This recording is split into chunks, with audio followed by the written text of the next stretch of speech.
Actually, naalala ko si Captain America dito. Okay, napapaisip na tuloy ako dito. Ganda. Unahan kayo dito guys, mabibisan lang to. Sa atin guys, sobrang discounted siya. Siyempre, below SRP tayo dito. Sobrang below SRP tayo dito.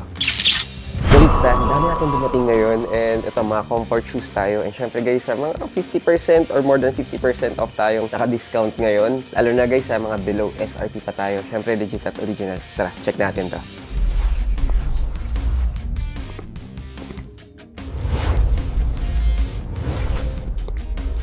Puro Ultra Boost tayo ngayon guys and ako sabi ko nga sa inyo you can never go wrong sa mga Ultra Boost natin kasi mga SRP ngayon ng mga Ultra Boost nasa 10,000, 11,000 pesos pero sa atin guys mga more than 50% off tayo. Syempre guys ang gaganda ng mga colorway natin tulad ng mga ganito guys. So alright, isa sa mga pumupukaw ng attention ko is this one, yung mismatch natin ng Ultra Boost natin. Yung ganito, SRP nito is 10,000 pesos. So sa atin guys, sobrang discounted siya. Ganda ng colorway ng ganito natin. And syempre, panalong panalo. And summer na summer eh. Gusto ko yung mga makukulay ngayon kasi nga sobrang linis niya sa mata. And plus syempre guys, pang walking tsaka pang running to. Okay, napapaisip na tuloy ako dito. Ganda.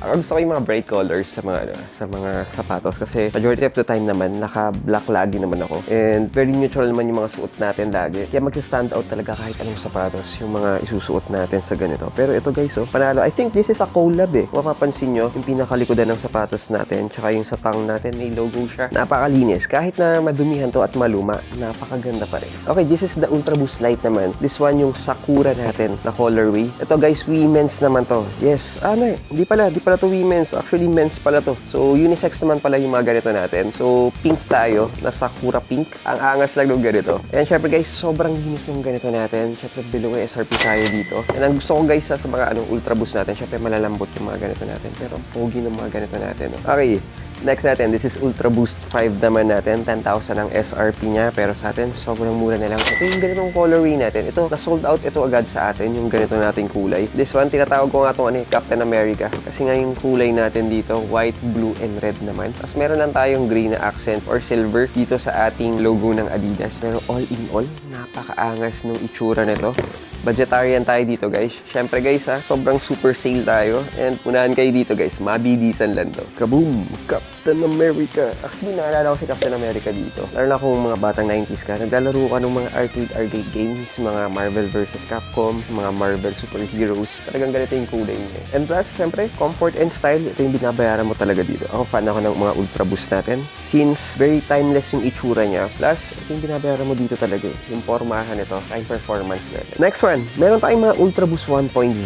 This one, yung ganitong colorway natin, yung gray. So, maalala nyo guys, nag-video na ako before. Si Ultra Boost 1.0, ito yung sinuot ni Kanye West before. And ito, meron ulit tayo. This is a timeless classic na mga colorway natin. So, very simple lang tayo. White and gray lang yung colorway natin sa ganito. Ako, mas gusto ko nga yung gray kesa sa white. Sinasabi ko lagi yan kasi nga kapag madudumihan na or maluluma na siya, hindi siya masyadong maluluma kasi nga very safe yung ganitong kulay natin. Next up, syempre, meron ulit tayo Ultra Boost 1.0. This one, women's size naman tayo. Yung triple black naman natin. Ganda. Ito yung sapatos na hindi talaga madudumihan. Pero meron lang tayong accent na color na gray dito sa ating tang para sa logo ng ating Adidas. Pero all in all, bilisan sa atin guys yung mga triple blacks natin.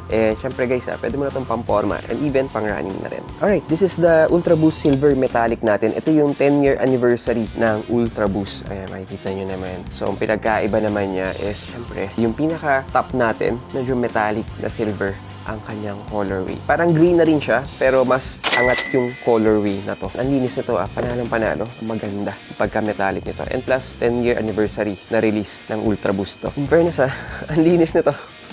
Nakakatawa lang. Ayan ang manalo. Kakaiba yung pagka-silver metallic niya. Ito yung silver metallic na, yung subtle lang. Pero hindi siya yung sumisigaw. Pero napaka-pogi naman. Black, white, tsaka silver gray tayo dito. Okay, syempre, hindi mawawala yung Ultra Boost 1.0 natin. Yung black and white. Yung triple black is black siya. Pero tayo, yung midsole naman natin dito. White naman yung ating midsole. So, very safe pa rin to. So, pag kulay, hindi ka masyadong madudumihan. And kung gusto mo may accent color na white, pwede naman. Syempre guys, sobrang bilog SRP tayo dito. So guys, that's our 2 cents for today. God is good all the time. See you on the next one.